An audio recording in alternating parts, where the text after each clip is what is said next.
ኢትዮጵያውያን በሙሉ ባለድልም መሆናቸውን እንዲያስቡና በዚህም እርካታ እንዲሰማቸው መፈለጌን በዚሁ አጋጣሚ መግለጥ እፈልጋለሁ።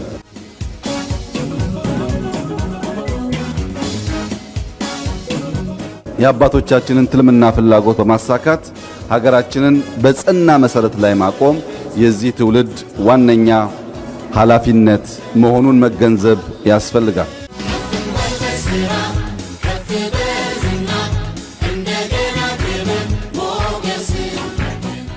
እንኳን ደስ ያለን፣ እንኳን ደስ ያላችሁ። በህዳሴ የተጀመረው ድል በሁሉም ይቀጥላል። የኢትዮጵያን ብልጽግና በጋራ እናያለን።